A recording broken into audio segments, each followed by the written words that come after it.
Kanlaon muling pumutok kagabi. Ilang bayan sa Negros Island apektado ng ashfall. Metropolitan Manila Development Authority at Office for Transportation Security sinuri ang ginagawang paghahanda ng Parañaque Integrated Terminal Exchange para sa long holiday. ICC prosecution, bigong magpakita ng direktang ugnayan ang pananalita ni dating Pangulong Duterte sa mga umunoy kaso ng pagpatay sa drug war ng Duterte administration ayon sa inilatag na argumento ng depensa.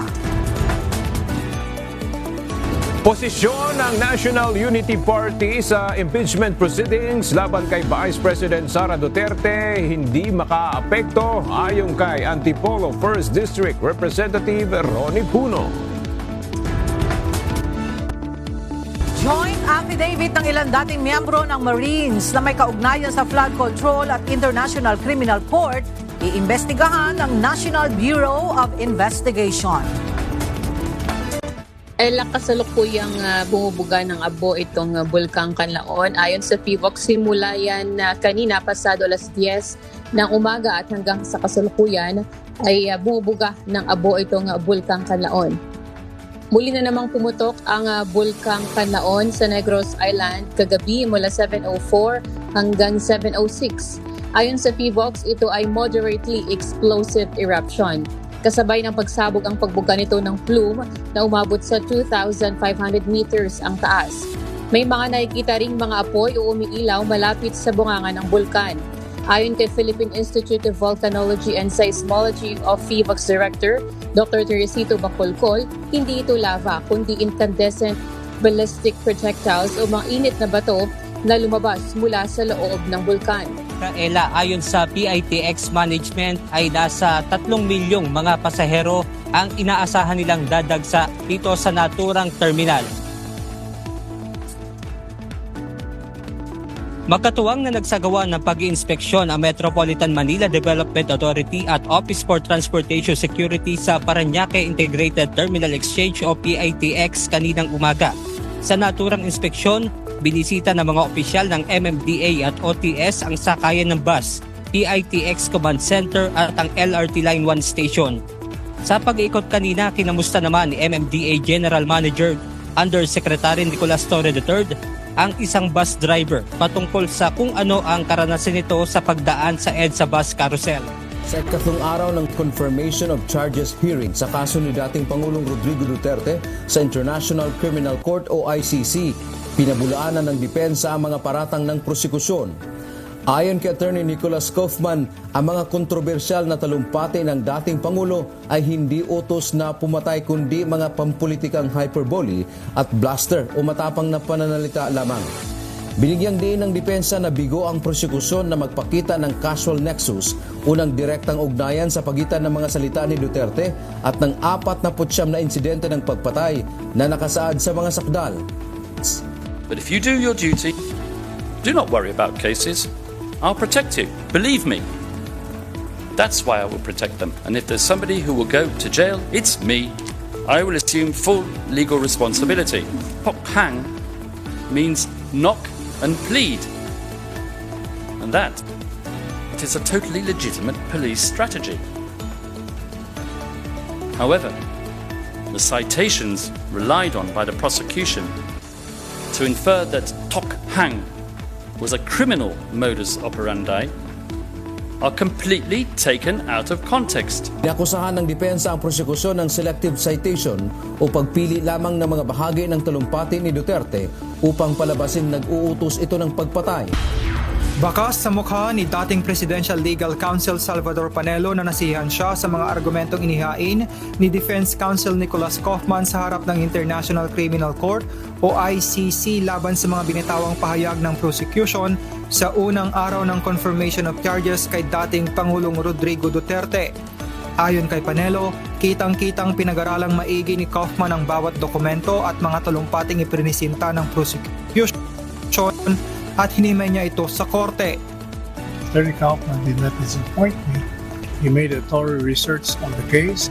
He read the documents, the particular documents. Kay NBI Director Director Attorney Melvin Matibag, maaaring ipatawag o ipasabina ng NBI yung mga dati umanong miyembro ng Marines na gumawa nitong lumabas na joint affidavit na isinumite rin kahapon sa Office of the Ombudsman.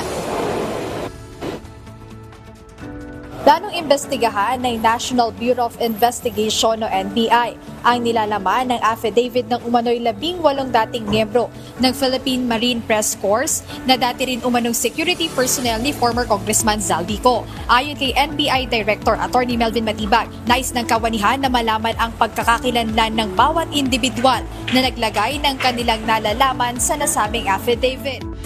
Matagal na umanong may impormasyon si Vice President Sara Duterte hinggil sa umano'y pakikipag-ugnayan ng ilang opisyal ng Pilipinas sa mga investigador ng International Criminal Court at kung ano ang ginagawa nila noon sa bansa. Ito ang inihayag ng pangalawang Pangulo matapos ang paglalabas ng joint affidavit ng ilang dating miyembro ng Philippine Marine Corps kaugnay ng kanilang nalalaman sa nasabing ugnayan. Ng International Criminal Court o ICC prosecutors ang mga alegasyon na sinuhulan sila para sa kaso laban kay dating Pangulong Rodrigo Duterte. Sa inilabas na pahayag ng ICC Office of the Prosecutor, binigyang diin ito na malaya nilang isinasagawa ang lahat ng investigasyon at paglilitis.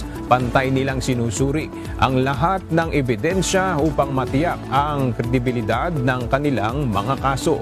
Nilinaw din ng ICC na ang kanilang pondo ay mula sa aprobadong budget ng korte. Binibigyang diin din ng ICC na ang kanilang operasyon ay mahigpit na nakabatay sa regulasyon at walang puwang para sa suhulan o maling paggamit ng pondo.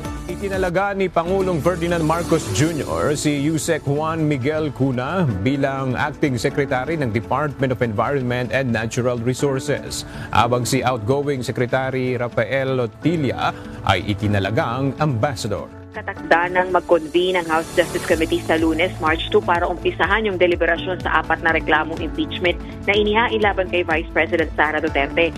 Ayon kay House Justice Panel Chairperson at Batangas 2nd District Representative Jervy Luistro, uunahing tukuyin kung sufficient informed o sapat ba sa anyo yung impeachment complaints. Ibig sabihin, dapat kumpirmado yung mga lumagda sa reklamo, kabilang na yung mga complainant at endorser. Dapat beripikado rin yung complaint at pinanumpaan sa harap ng isang otorisadong administering officer.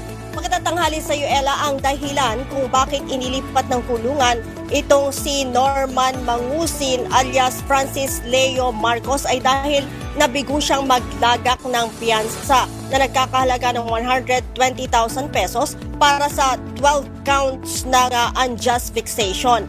Kaya naman inilipat ito kaninang umaga dyan sa Parañaque City Jail mula sa detention facility ng Criminal Investigation and Detection Group National Capital Region. Agad sa unang pagkakataon umabot hanggang Bashi Channel ang bahagi ng isinagawang Multilateral Maritime Cooperative Activity o MMCA ng Pilipinas at mga kaalyadong bansa. Gayunman, air patrol lamang ang kasama sa pagsasanay ang nakarating sa Bashi Channel habang nanatili sa itinakdang exercise bag sa dulo ng Luzon ang mga barkong kalahok sa aktibidad.